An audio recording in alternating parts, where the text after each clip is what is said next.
신약성경 요한복음 4장 23절 24절의 말씀을 함께 봉독하도록 하겠습니다.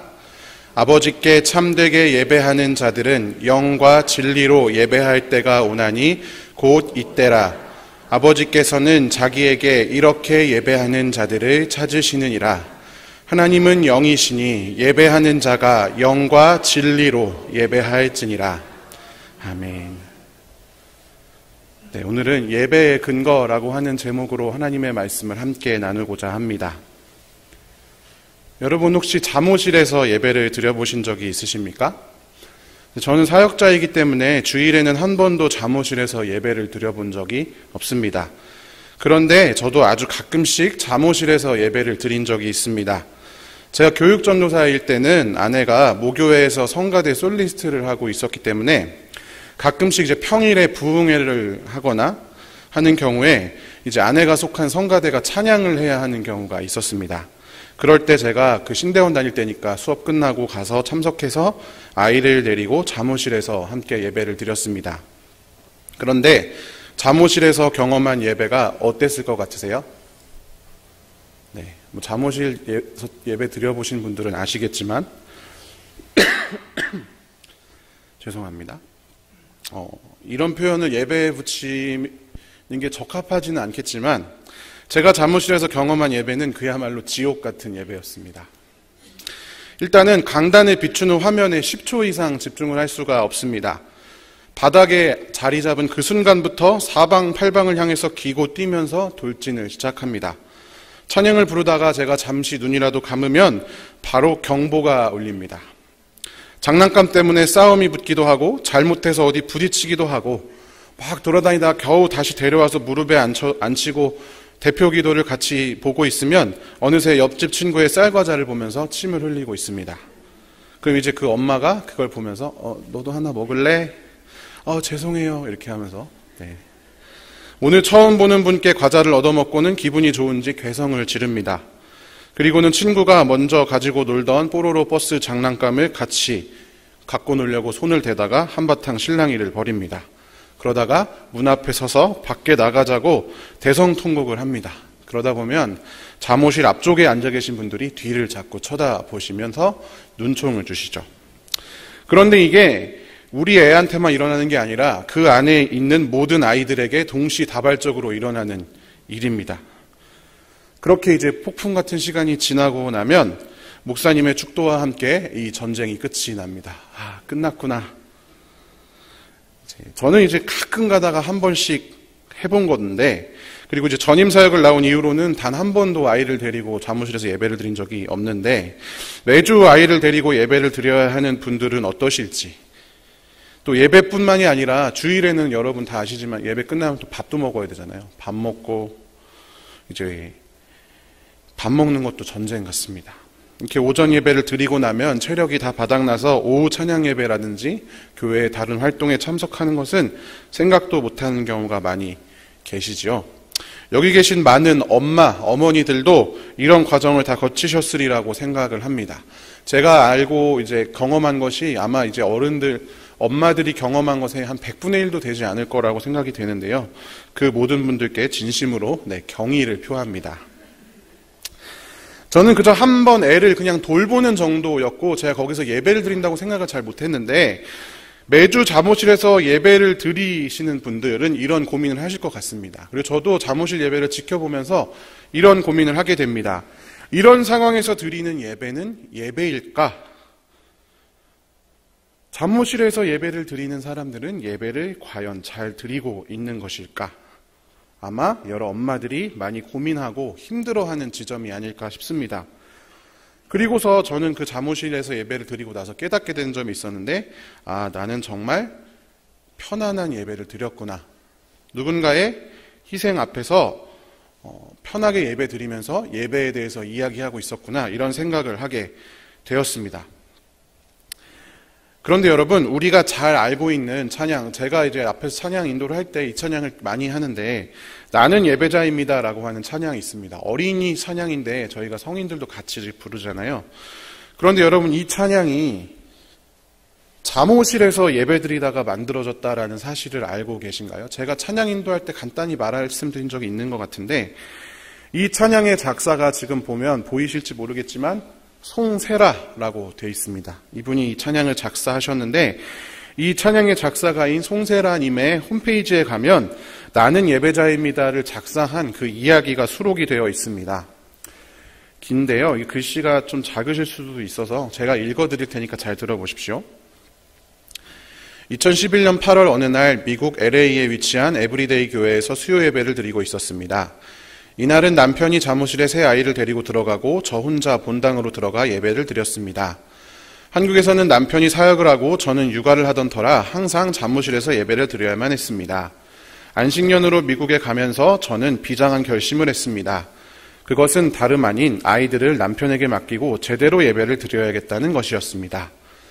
7살 딸과 4살 아들 그리고 23개월 된 막내를 남편에게 맡기고 의기양양하게 본당으로 들어갔습니다.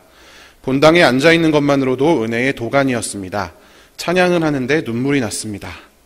그래요 하나님, 저 큰 욕심 없습니다. 이렇게 하나님을 뜨겁게 찬양하고 집중해서 말씀 듣고 예배드림이 기쁨이 되는 거, 이것이면 충분합니다. 목사님의 말씀이 시작될 즈음에 딸아이가 저를 불렀습니다.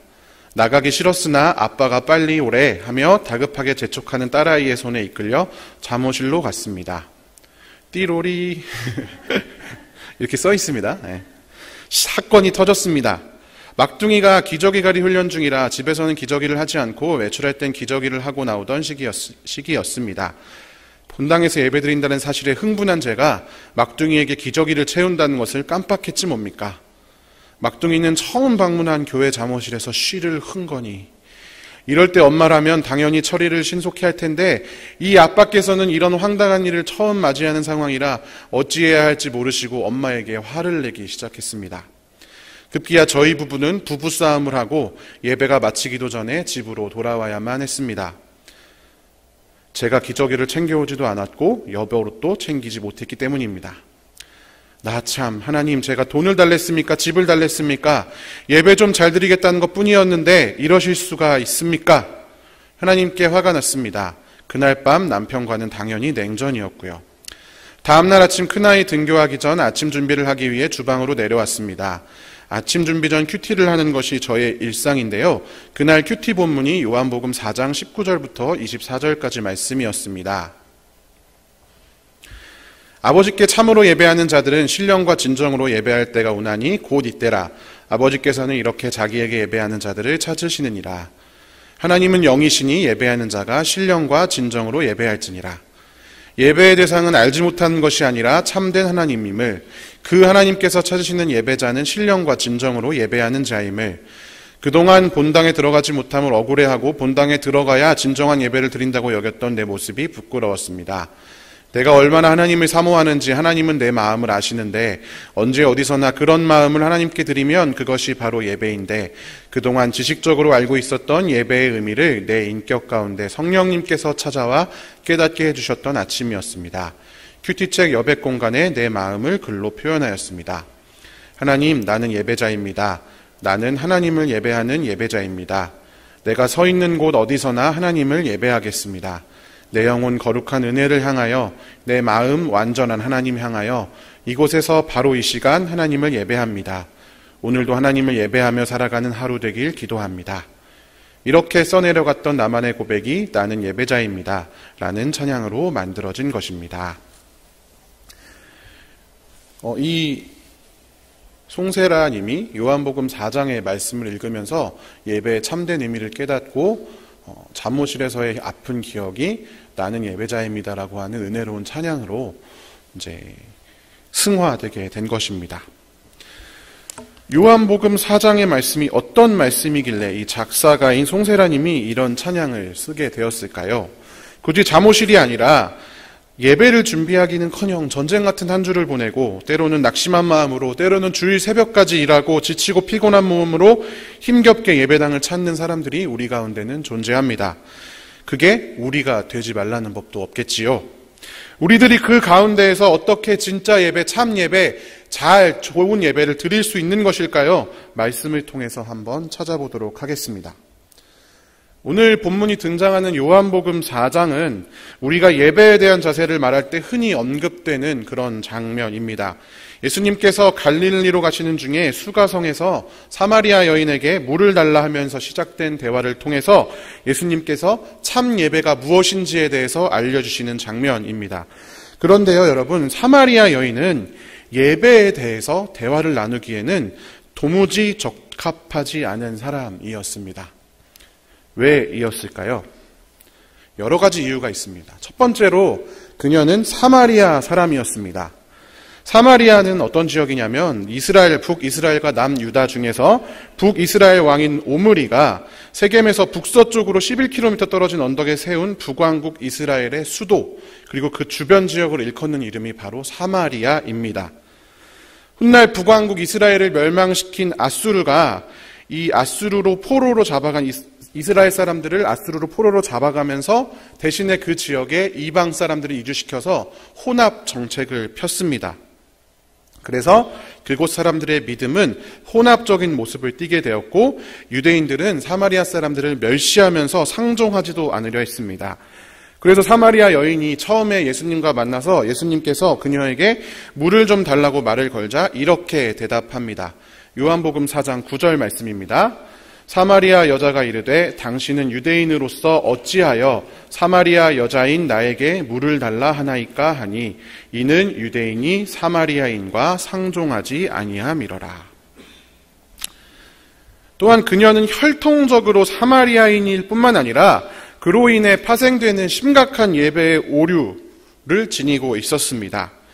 신명기 12장 5절에 보면 하나님께서 어떤 말씀을 하냐면 모세를 통해서 이스라엘 백성들에게 너희의 하나님 여호와께서 자기의 이름을 두시려고 너희 모든 지파 중에서 택하신 그 곳으로 나아가서 예배를 드려라 이렇게 명령을 했습니다.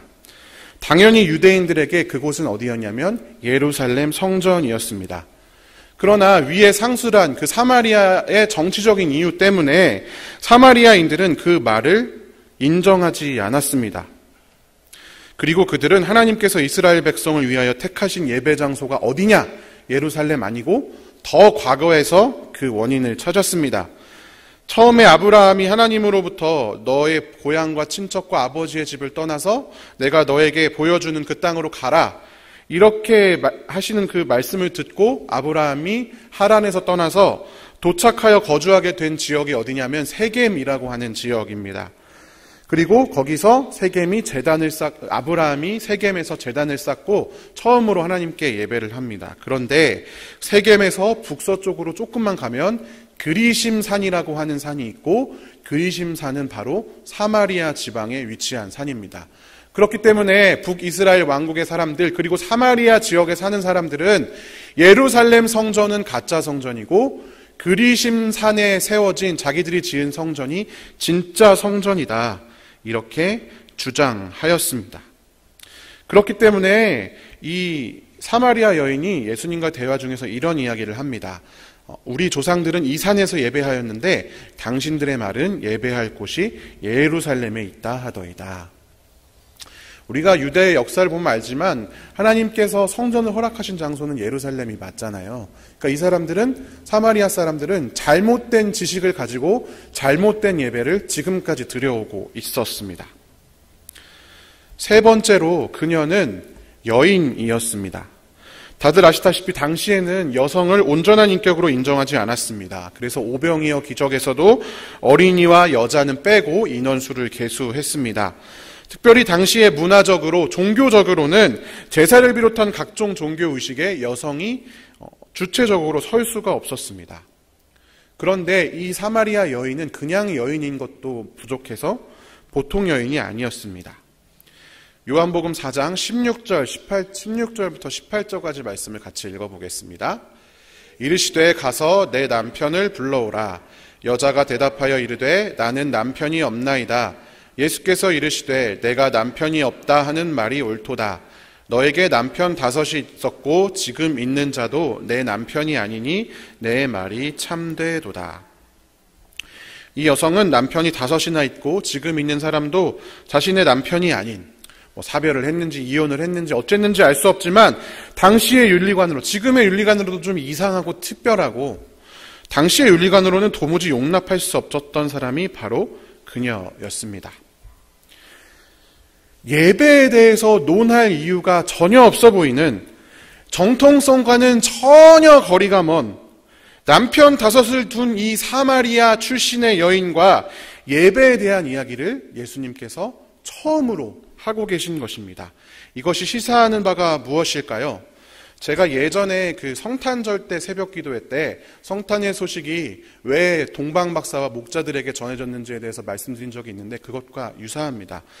예배는 더 이상 예수님의 임재, 예수님께서 이 땅에 오신 이후로는 더 이상 예배는 혈통의 문제도 아니고 장소의 문제도 아니고 개인의 사회적 지위나 윤리의 문제도 아니다라는 것입니다. 그러면서 예수님께서는 이렇게 얘기해 주신 것이죠. 오늘의 본문입니다. 같이 읽어보겠습니다. 아버지께 참되게 예배하는 자들은 영과 진리로 예배할 때가 오나니 곧 이때라. 아버지께서는 자기에게 이렇게 예배하는 자들을 찾으시느니라. 아멘. 영과 진리로 예배할 때가 오는데 그때가 이때다. 더 이상은 혈통도 장소도 사회적 지위나 윤리도 예배를 드리는 어떤 방법이 중요한 게 아니라 이제 영과 진리로 예배할 때가 오는데 그게 바로 이때다. 이렇게 말씀을 하십니다. 그렇다면 이 영과 진리라는 것은 무엇일까요? 개역 한글판 성경에서는 이 부분을 신령과 진정이라는 말로 번역을 했습니다. 그래서 이기 때문에 이 전통적으로 저도 어렸을 때 개역 한글을 썼으니까 이 예배는 어떻게 드려야 된다고 생각했냐면 굉장히 신령하고 진정으로 드려야 된다고 생각했습니다. 이게 말이 약간 좀 그런데 뭔가 좀 신비스러운, 제가 생각할 땐 그랬습니다. 이 신령이라는 말은 약간 신비스럽고 성령이 막 임해서 막 감정이 막 뜨겁게 일어나고, 진정이라고 하는 것은 내가 단 한순간도 몸이나 마음이 풀어짐이 없이 온 힘을 다해서 예배를 드리는 것이 좋은 예배다 이렇게 생각을 했습니다. 그래서 고등학교 시절에는 제가 예배 드리기 전에 좀 더 신령해지기 위해서 신비적인 묵상, 막 제가 막 하늘로 날아가는 것도 묵상하고 막 별 희한한 묵상을 했습니다. 그리고요, 진정으로 드리기 위해서 제가 가만히 앉아가지고 성가대 자리에 가만히 앉아가지고 온 몸에 힘을 바짝 주고 예배를 드렸습니다. 예배 끝나면 너무 막 이게 엉덩이도 아프고 막 다리도 아프고 너무 힘들었죠. 아마 지금도 이 부분에 대해서 그렇게 이해하시는 분들도 있으리라고 생각을 합니다. 그런데 이제 이후에는 개역개정 성경이 나오면서 조금 더 원어에 가까운 영과 진리라는 말로 번역이 되었습니다. 그리고 나서는 이 내용에 대해서 어떻게 이제 이해를 하냐면 성령과 말씀이다. 이렇게 1대1로 대응해서 가르치는 경우가 많았습니다. 그러다 보니까 어떤 사람들은 야, 우리는 예배 안에 지금까지 말씀이 많은데 성령이 없다. 그러면서 은사주의적인 예배를 드리기도 합니다.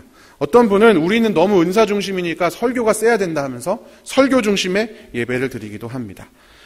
그러니까 이런 해석들이 어느 한쪽에 치중되는 결과가 나오기도 했던 것입니다. 하지만 이러한 해석은 요한복음이라고 하는 이 책이 기록된 이 책의 전체 흐름과 메시지를 고려하지 않은 어떤 해석이라고 생각이 되어집니다. 이 24절의 말씀을 올바로 해석하기 위해서 풀어야 할 몇 가지 퍼즐이 있습니다. 영과 진리로 예배할지니라, 여기에서 영과 진리라는 말씀, 그리고 로라고 하는 접속사, 이것이 이 부분을 온전히 해석하는 데 굉장히 중요한 퍼즐입니다. 그럼 차근차근히 퍼즐을 맞춰 보기로 하겠습니다. 먼저 영과 진리라고 하는 말은 이제 원문으로 보면 영과 진리로라는 말이 엔 푸뉴마티 카이 알레세이아라고 되어 있는데요. 뭐 이 발음은 중요한 게 아니라 영어로 번역하면 in spirit and truth 이렇게 번역이 됩니다. 그런데 여기에서 영과 진리라고 할 때 이 과라고 하는 접속사가 이제 카이, 영어로 하면 and인데요. 이 그리고라고 하는 뜻을 가지고 있습니다. 그런데 여러분 영문법을 공부하신 분들은 아시겠지만 이 and라는 접속사에서 가장 대표적인 뜻이 뭐냐면 등위 접속사로서의 역할입니다. 무슨 말이냐면 앞이랑 뒤가 실제로는 같은 것임을 나타내주는 표현입니다. 제가 예를 들어서 밑에 이제 거짓말을 써놨는데 Pastor, Ajin's father and handsome guy 이렇게 써놨어요. 그러면 목사고 아진이 아빠고 잘생긴 사람 다 저를 가리키는 거죠. 네. 그러니까 이 and라는 말은 나열의 뜻도 있지만 이 것들이 다 하나를 가리킬 때 사용하는 접속사이기도 합니다. 그러니까 영과 진리라고 하는 것은 영 그리고 진리 이렇게 해석할 수도 있고 영 즉 진리 이렇게 해석할 수도 있는 것입니다. 즉 영과 진리는 같은 내용을 덧붙여서 설명하는 것일 수 있다라는 것입니다. 그럼 그게 정말 그런 것인지 어떻게 증명할 수 있느냐? 영 그리고 진리라는 단어가 요한복음 전체에서 무엇을 가리키는가가 굉장히 중요합니다. 이것이 요한복음 전체에서 어떻게 쓰여지는지를 보면 예수님이 어떤 말씀을 하시는지 의도가 분명해집니다. 요한복음을 처음부터 천천히 읽어보면 성령과 진리, 영과 진리라는 말이 굉장히 많이 나오는데요. 다 예수님이 나타날 때마다 그 말씀이 쓰여집니다. 요한복음 1장에 보면 예수님께서 성령을 받으시는 장면이 나오는데 세례 요한이 어떻게 이야기하냐면 성령이 머무는 자가 성령으로 세례를 베푸는 이인 줄 알라 이렇게 하나님께서 말씀해 주셨다 증언을 하고 있습니다. 즉 예수님은 성령이 충만한 분이시자 성령을 받은 분이시자 성령으로 세례를 베푸시는 이가 바로 예수님이다라는 것입니다. 그리고 요한복음 3장 34절에 보면 하나님이 보내신 이는 하나님의 말씀을 한다. 하나님의 보내신 이는 예수님을 말하는 것이죠. 왜냐? 하나님이 성령을 한량없이 주시기 때문이다. 이렇게 기록을 하고 있습니다. 성령이라고 하는 것의 근거는 성령은 우리가 그냥 기도할 때 막 오는 그런 게 아니라 요한복음 시점에서 성령은 예수님을 통해서 우리에게 베풀어지는 것이었다라는 것입니다. 그리고 두 번째 앞에는 이제 영에 대해서 말씀을 드렸고 진리. 요한복음 1장 14절에는 이런 구절이 있습니다. 말씀이 육신이 되어 우리 가운데 거하심에 우리가 그의 영광을 보니 아버지의 독생자의 영광이요 은혜와 진리가 충만하더라. 말씀으로 태초부터 계시다가 육신이 되어서 우리 가운데 그분이 오셨습니다. 그리고 우리 안에 진리가 충만하여졌습니다. 그리고 요한복음 14장 6절에서 그분은 직접 이렇게 말씀하십니다. 내가 곧 길이요 진리요 생명이다. 바로 그분이 예수님이십니다. 즉 영과 진리라고 하는 것은 요한복음을 통틀어서 예수님을 가리키는 것입니다. 이어서 두 번째 퍼즐을 풀어보도록 하겠습니다. 무엇로, 영과 진리로. 이 말이 왜 문제가 되냐면 한국어에서 로라고 하는 것은 방법을 나타낼 때 자주 쓰이는 어떤 그런 단어입니다. 그런데 이 로라고 하는 것으로 번역된 이 전치사는 뭐냐면 n입니다. n. 영어로 하면 in을 나타냅니다. 이것은 in이라고 하는 다들 잘 아시겠지만 영어를 배우신 분들은 무엇 안에서 라는 말로 쓰이는 단어입니다. n이라고 하는 이 헬라어의 다른 뜻인 at이나 with 역시 마찬가지입니다. at은 무엇에서, with는 무엇과 함께 이렇게 쓰이는 단어 아니겠습니까? 방법이 아니라 무엇 안에서 라고 하는 것입니다. 그렇다면 이제 퍼즐을 맞춰 보겠습니다. 아버지께 참되게 예배하는 자들은 예수 안에서 예배할 때가 온다. 하나님은 영이시니 예배하는 자가 예수 안에서 예배할지니라. 이 본문에서 말하는 것은 더 이상 예배를 어떻게 드리느냐의 문제가 아니라 장소의 문제, 방법의 문제. 물론 장소나 방법, 우리가 예배를 잘 준비하는 것 매우 중요하긴 하지만 결정적으로는 우리가 어디에 속해 있느냐, 우리가 누구에 속해 있느냐, 소속의 문제라고 하는 것입니다. 예수님은 23절에서 영과 진리로 예배할 때가 오는데 그것이 바로 이때 지금이다라고 선포하십니다. 바로 예수 그리스도의 오심을 통해서 예배는 그분을 믿는 사람들이라면, 그분 안에 있는 사람들이라면, 그분을 우리의 구주로 고백하고 그분을 우리 인생의 소망으로 알고 있는 사람들이라면 누구든지 언제든지 어디서든지 그리짐산이나 예루살렘 성전이나 사마리아 사람이나 유대인이나 상관없이 드릴 수 있다라는 사실을 말씀하고 계신 것입니다. 그리고 예배의 자리에 나오는 우리들에게는 다른 어떤 준비와 환경보다도 나의 마음과 나의 삶의 상황을 다 아시는 예수님께, 우리의 아버지, 우리의 친구 되시는 예수님께 간절한 마음으로 나아가는 것, 그것이 예배의 가장 중요한 조건임을 이야기해주고 있는 것입니다. 내가 어떤 감정을 느끼고 어떤 깨달음을 얻어야 좋은 예배, 참된 예배가 아니라 우리가 어떠한 마음으로, 어떠한 소속으로 예배의 자리에 나아오느냐, 그 예수님이 우리를 지켜보고 계심을 믿으면서 예배의 자리로 나아오는 것이 가장 중요하다라는 것입니다. 예배를 잘 드린다는 건 무슨 뜻일까요? 예배당에서 드리는 예배와 잠옷실에서 드리는 예배는 정말 다른 것일까요? 매 순간 집중하고 정성을 다해 드리지 않으면 그 예배는 실패한 것일까요? 예배를 드리면서 기저귀를 갈고 수유를 하면 잘못된 예배를 드린 것일까요? 아이를 달래느라 설교를 하나도 못 들었다면 정말 예배를 못한 것일까요? 연주를 하다가 틀리면 예배도 망친 것일까요? 하지만 적어도 요한복음 4장에 이루어 보면 예수님은 그렇게 말씀하고 있는 것 같지는 않습니다. 당시의 기준으로는 도무지 제대로 예배할 희망도 소망도 없어 보이는 사마리아 여인에게 너 내가 주는 마르지 않는 샘물 마셔라. 이제는 장소도 아니고 혈통도 아니고 남녀 구분이나 과거사 문제도 아니고 그냥 내 안에 있으면 예배할 수 있어. 나에게 나아올 수 있어. 이렇게 알려주신 예수님, 그 예수님께서 오늘날에도 우리에게 너희가 만약에 내 백성이라면 너희는 예배할 수 있는 자격이 있구나, 이렇게 말씀하고 계신 것입니다.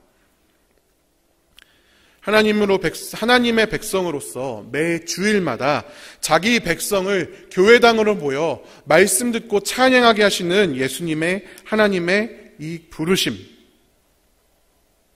우리 안에 있는 직장의 문제, 육아의 문제, 상사와의 관계의 어려움, 인간관계의 문제, 출퇴근의 어려움, 몸의 피로, 병, 카드값, 대출금, 세상의 모든 약속들, 다 말할 수 없는 우리 각자 인생의 고난과 인생의 그 어려운 환경에도 불구하고, 그럼에도 불구하고 그 모든 것 내려놓고 온 힘을 다해 이 자리에 모인, 예배당에 모인, 하나님과의 관계를 기억하면서 응답하여 모인 이 사람들에게 예수님께서 너는 실패, 너는 성공, 이렇게 하시리라 생각할 수가 없습니다.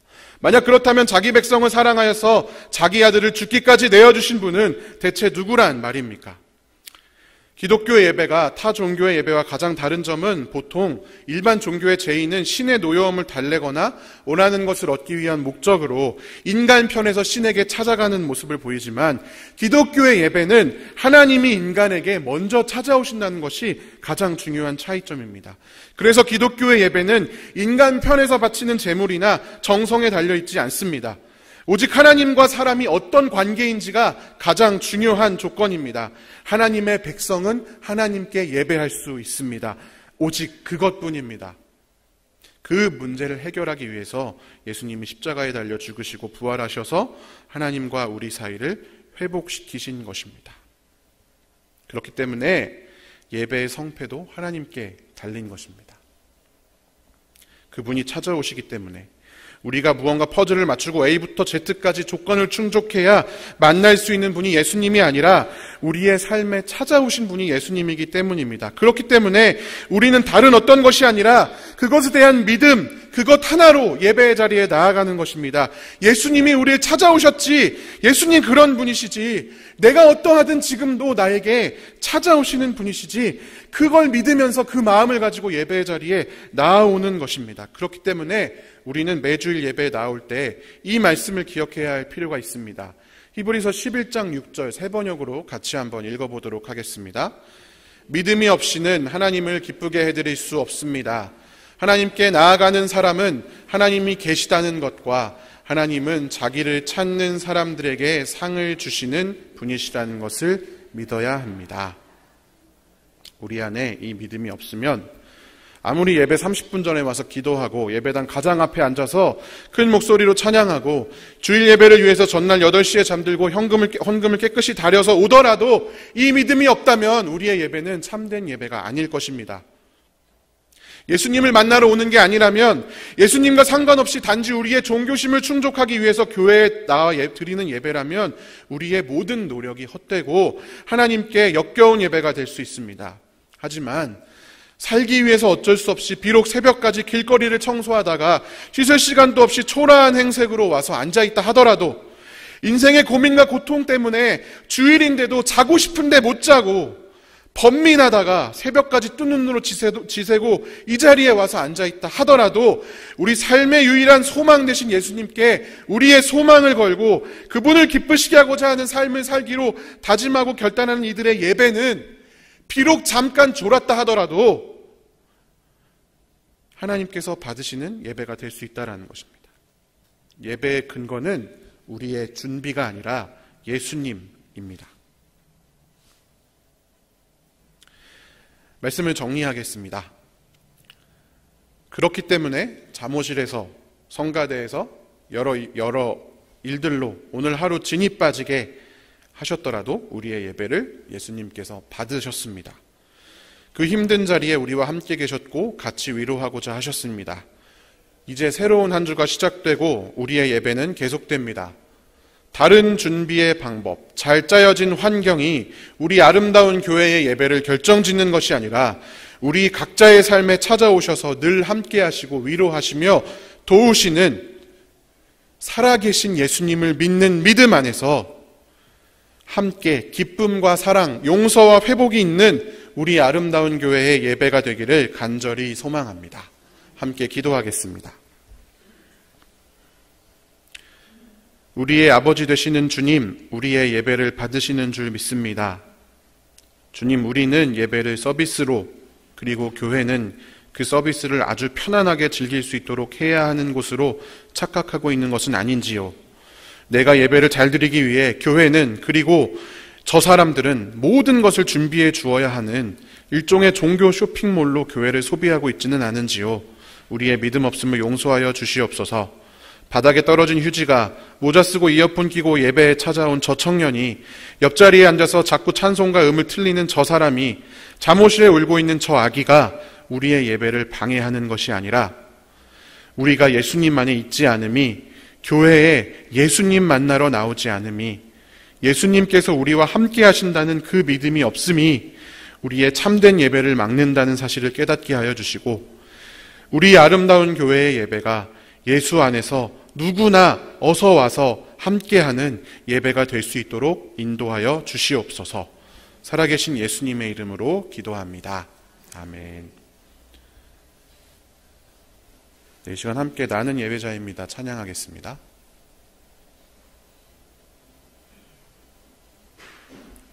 뮤트를 좀 풀어주셔야 될 것 같아요.